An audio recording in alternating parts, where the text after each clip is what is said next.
Há muito tempo eu venho pensando como é que a gente chegou nessa situação de hoje, né? De a gente estar discutindo se vai ter golpe ou se não vai. Todo dia 31 de março fica essa tensão. A gente sabe que, evidentemente, a eleição do presidente Jair Messias Bolsonaro foi diretamente responsável para que a gente passasse a ter esse pensamento. Até eu mesmo, lá no começo ainda do mandato dele, dizia que se até abril de 2019 ele não desse o golpe, passasse disso seria mais complicado, porque a gente sabe que nos primeiros 100 dias ali o presidente tem praticamente tudo na mão. E a gente sabe que hoje as Forças Armadas não estão dispostas a entrar em uma aventura com o presidente Jair Messias Bolsonaro. Só que a gente precisa discutir isso.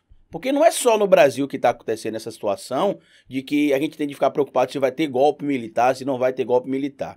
Só que aqui a gente tem um agravante específico, que eu quero falar com vocês aqui agora.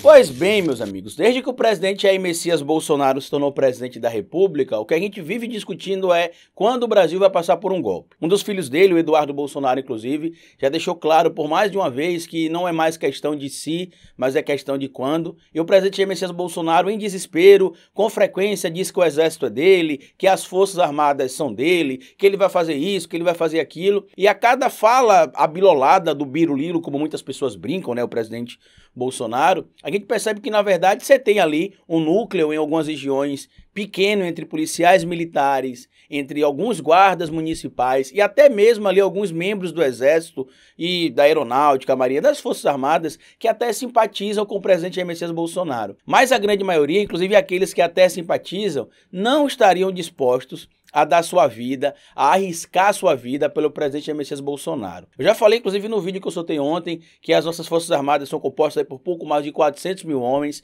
a maioria jovens ali entre 18 e 22 anos, que tiveram de ingressar obrigatoriamente no serviço militar. Como vocês sabem, no nosso país o alistamento é obrigatório, e a gente acaba vendo que nem todo mundo que está lá apoiando essa ideia do presidente Bolsonaro ser o governador do nosso país, ser o governante, apoia a ideia de entrar em uma batalha, em uma guerra, ou instaurar um golpe militar. Sobre a questão específica do Exército e da Polícia Militar em especial, o que me chama muita atenção é que o presidente Bolsonaro nada fez durante o período que foi, por exemplo, o deputado federal para o Exército ou para a Polícia Militar. Quando estava no Exército, inclusive, envergonhou a corporação ao planejar um atentado terrorista para poder explodir uma adutora, como eu já falei no vídeo de ontem, que culminou com a sua expulsão e depois ele conseguiu reverter o resultado da sua expulsão. Em vários relatórios que falam sobre a participação do Bolsonaro no Exército Brasileiro, a gente vê que ele foi um militar pífio, um militar pouco efetivo e um militar que basicamente vive hoje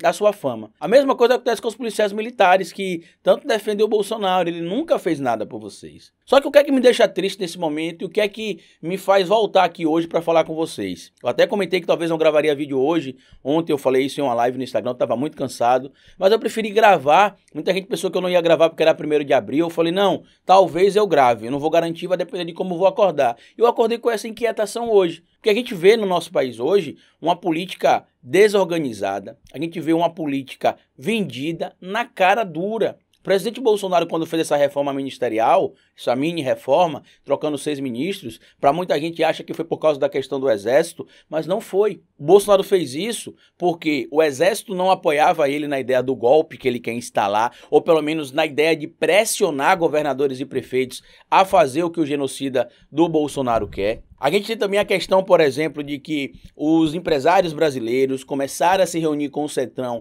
exigindo que o impeachment do Bolsonaro voltasse à discussão e muita gente acha que não, que na verdade o que a gente estava vivendo aqui nesse momento era basicamente uma troca comum. O que o Bolsonaro está fazendo é tentando acenar para o Centrão para dizer o seguinte, ó, não me impeachment, não aceito impeachment, não me pressione, a gente tem aqui, eu posso negociar, eu sou o presidente, eu tenho esse cargo, eu tenho esse ministério, eu tenho isso, eu posso dar para vocês isso em troca basicamente de apoio, mas não aceitem o impeachment. É basicamente isso. Tirou o Ernesto Araújo do cargo de ministro das Relações Exteriores porque realmente estava insustentável, desde que a gente sabe que o Trump perdeu a eleição, o mundo inteiro vem exigindo a saída do Ernesto Araújo, o pior chanceler, inclusive não foi o que disse não, tá? Os jornais internacionais trouxeram assim, nos seus noticiários, o pior chanceler, o pior ministro das Relações Exteriores da história do Brasil. Então, nesse momento que a gente precisa ter, na verdade, é uma cobrança. Vocês acham que o Centrão voltou a discutir o impeachment do Bolsonaro só para pressionar cargos? Evidentemente que sim, também tem a questão do cargo, mas não somente por causa dos cargos.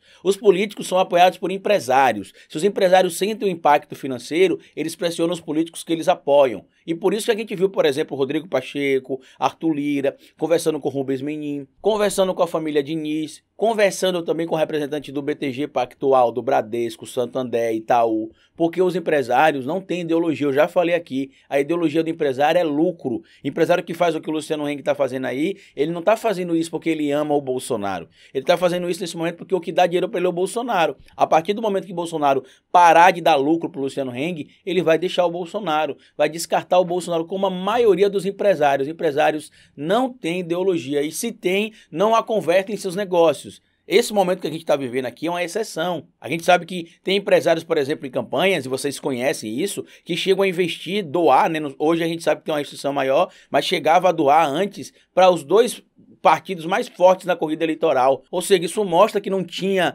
briga por ideologia, tinha briga basicamente por interesse econômico e político. Então o que a gente precisa fazer nesse momento é continuar cobrando. Eu estou pensando em uma estratégia aqui de como é que a gente vai pressionar mais ainda o Congresso, tudo dentro da lei, porque nós seguimos a lei, nós não agimos contra a lei, e a gente tem de ocupar os espaços. A gente viu que o Normose, por exemplo, já foi para a Twitch, para ocupar espaço na Twitch. A gente viu que o meu amigo Henri Bugalho está lá também, inclusive queria agradecer ao meu amigo Henri Bugalho, porque ontem ele colocou lá na aba comunidade dele que eu estou próximo de bater 300 mil seguidores. Eu ganhei muita gente aqui no canal, sejam bem-vindos também vocês. Então a gente precisa ocupar os espaços. Estou investindo na questão do podcast. Hoje, possivelmente, a gente já começa a mudança lá para o podcast. Inclusive, não sei nem se vai ter live no canal 2 hoje de novo, por causa dessa questão da mudança. Mas a gente está tentando se adequar. E eles sabem que a gente está pressionando. Eu fiquei chocado ao descobrir o tanto de político que acompanhou o meu trabalho aqui e o tanto de decisões que foram revogadas por denúncias feitas por mim. E não foi ninguém que me disse não.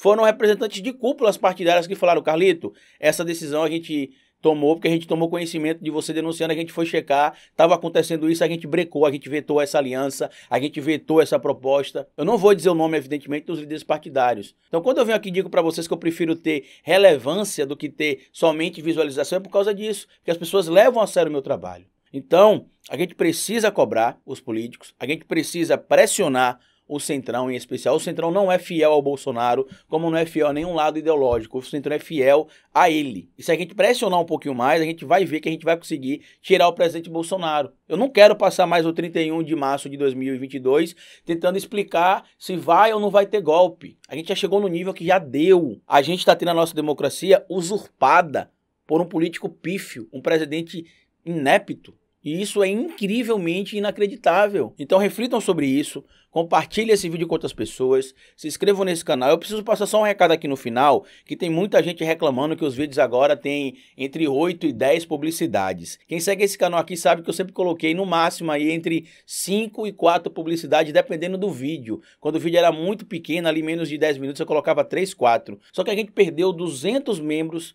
no clube de membros e perdemos quase 60 apoiadores no Apoia-se. E a gente sabe que isso está acontecendo porque tem gente que não pode colaborar financeiramente porque perdeu o emprego, porque está tendo de escolher entre apoiar meu trabalho e comer. E eu entendo isso. Em vez de eu ficar aqui choramingando, reclamando que não vai dar para manter tal trabalho porque a gente precisa pagar e não está tendo retorno, eu simplesmente aumentei de 2 a 3 publicidades por vídeo. Alguém que está assistindo esse vídeo aqui, por exemplo, deixa de assistir o futebol na televisão porque no intervalo aparece a publicidade? Alguém deixa de assistir a novela porque passa publicidade no intervalo da novela e até mesmo durante a novela? A gente está usando a monetização do YouTube para continuar sendo independente, para não ter vínculo com o político que patrocine esse trabalho e nem para ter vínculo com o empresário que patrocine esse trabalho. Nosso trabalho ele é independente e eu preciso da compreensão de vocês, tá bom? Passar essas informações todas aqui que a gente precisa continuar cobrando o Congresso, precisa continuar cobrando as autoridades públicas e precisa continuar denunciando. Eu peço a vocês que compartilhem esse vídeo, se inscrevam no canal, deixa like se puder. E como eu sempre digo aqui no final do vídeo, cabeça vazia e oficina para Bolsonaro.